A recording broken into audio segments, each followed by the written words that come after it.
No matter what game you play, just about every top team you face is going to have that one standout player.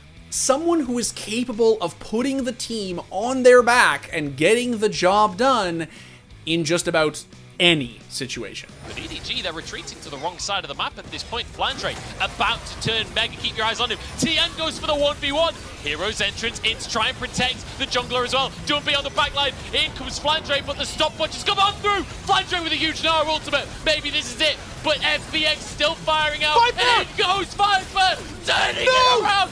No! Way! What? How does Viper do it? Some of these stars are flashy highlight machines, capable of pulling off plays that most of us could only dream of. They've been given a lot of room. Now simple on guys. those. Yeah. Oh, you always get no simple. While others pride themselves on consistency, letting their accolades speak for them. Up again, Turbo Pulsar. He's unrelenting at this moment, and he's absolutely unstoppable. Turbo on the hunt for yet another hat trick. Already two. We're not even halfway through this game. Going up against players with huge reputations like this can be nerve-wracking, because there's always a strong possibility that they'll produce something spectacular. Been flanked. Electronic looking for the cleanest finish. He's been turned on. Zywoo, no health really, but he's still hitting shots. He's already got 3 and 4 and 5 and oh my god, Zywoo! But in the brief history of Valorant esports, no single player has struck fear into the hearts of their opposition quite like Jaccob Whiteaker, the gasp-inducing aim god of Team Envy, whose reputation for collecting souls has earned him the nickname El Diablo. 34 health. Dancing around the corner, he gets 3. El Diablo, baby, you gotta fear him. Looking for 4. This is why you fear this man. A phenom so frightening that if he's on your team, victory is almost certainly guaranteed. Lay back, relax, enjoy the carry, ladies and gentlemen. Woo-hoo-hoo-hoo! But if you are unlucky enough to find him on the other side of the server, you might as well start begging for mercy. One here. Oh, lost. I will never peek him again. This one maybe? Trail. I go Viper. Oh Lord have mercy on our soul. Oh, I killed 3. Can you flash out of this, Vic? One enemy Oh my remaining. god, Don't stop now. oh my god. The Aldrone trying to work his way out, but it's immediately denied. However, Ye can still find usage. Oh my goodness, Ye! 3 kills now coming out from the off. Site. That's one of the fun things running mirror comps here. So El we're going to see the Diablo? really tangible differences in how these teams stylistically I didn't talk play you out on these Twitter. rounds, but So how did a harmless-looking guy like Ye get nicknamed El Diablo? Where exactly did that title come from? And better yet, how has he embraced this whole demonic persona that the community has made for him? Oh my god. Diablo! I gotta reload. One mid-side. Oh, mid-side? Okay. Diablo! Diablo. One enemy remaining. Diablo! All right, so before we get into Ye's story, please do your boy a favor. Like the video, subscribe to the channel, and turn on notifications. Because who else is going to tell you about all these cracked kids out there?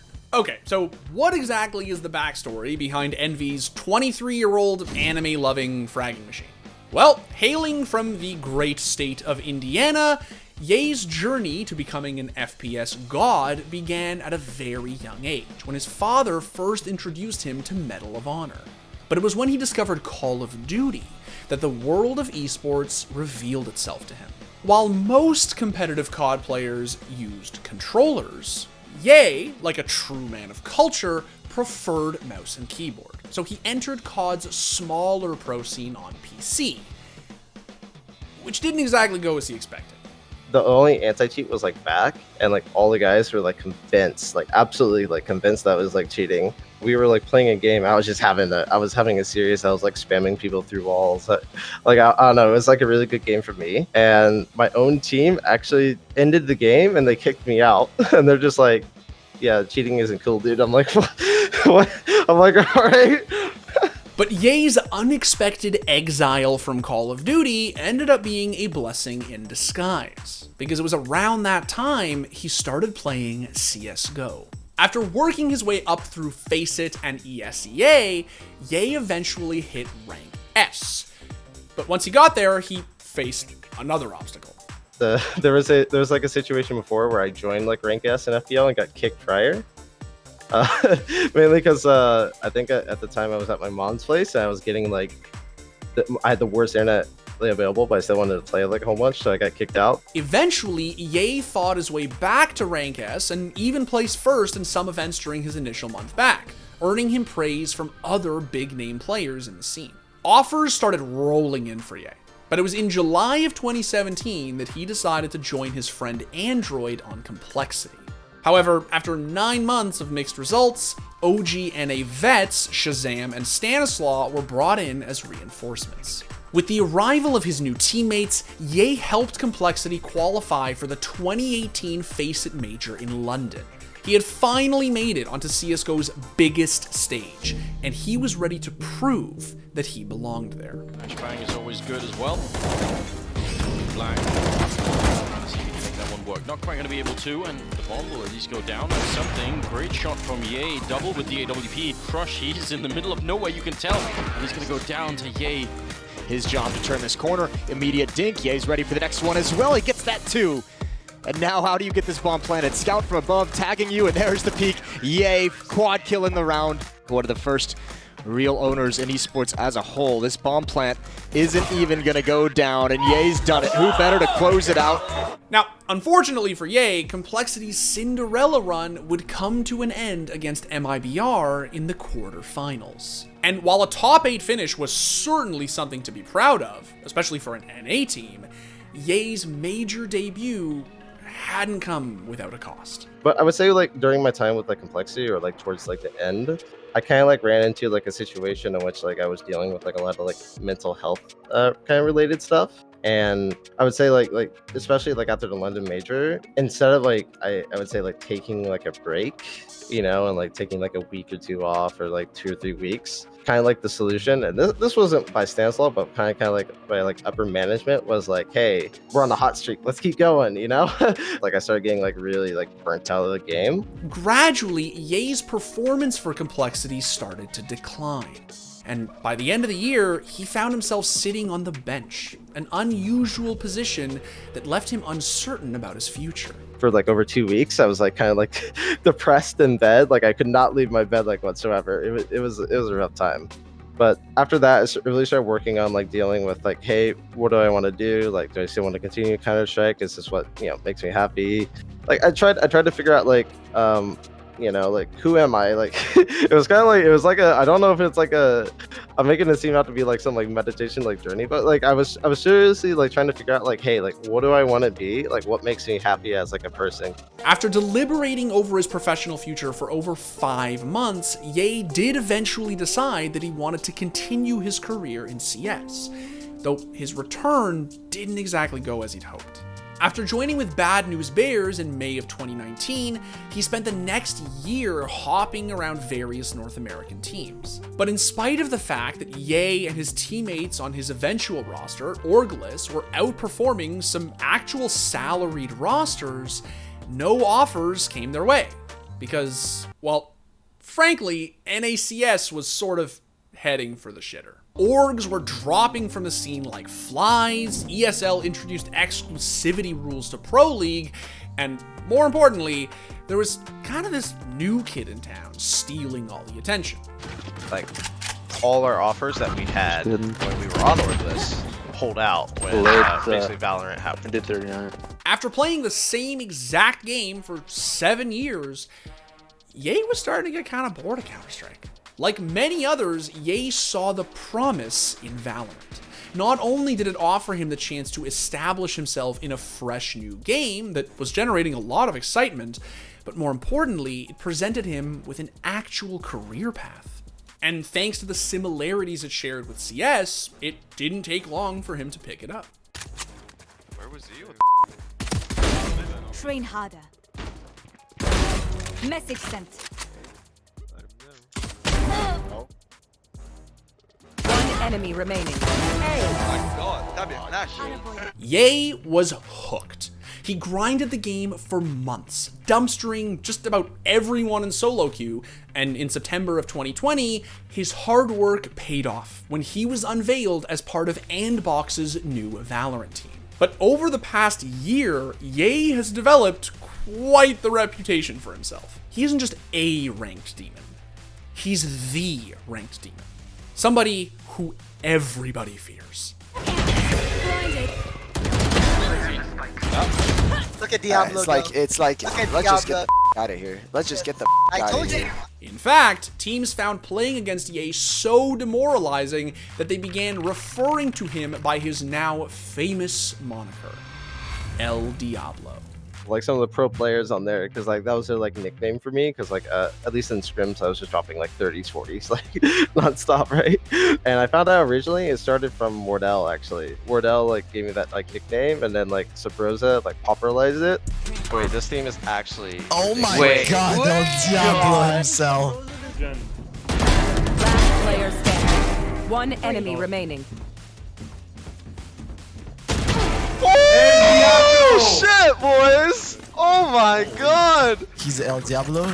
It's like when you see him alive, even though he's 1 HP and it's 1v4, you're like, maybe he can win this. Like you're like looking at him, maybe he can win this.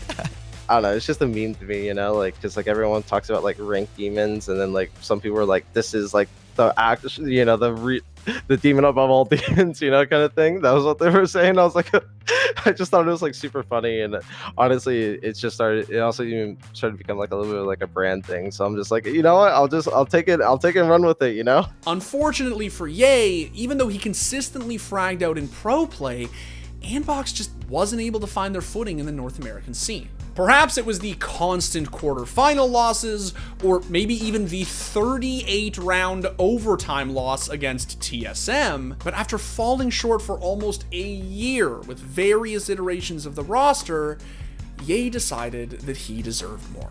I had like these goals and like these expectations and things like I want to do, and like if we're not moving forward, if we're just like people aren't like willing to give it their all, like it's just like it's kind of like a situation in which like I don't want to be a part of that environment, you know. Like I feel like you have such limited time in esports, you know, ultimately, and everyone has like a finite amount of time, and like you don't want to waste it around sitting stagnant or like whatever you call it, you know, because you never know what's going to happen ultimately.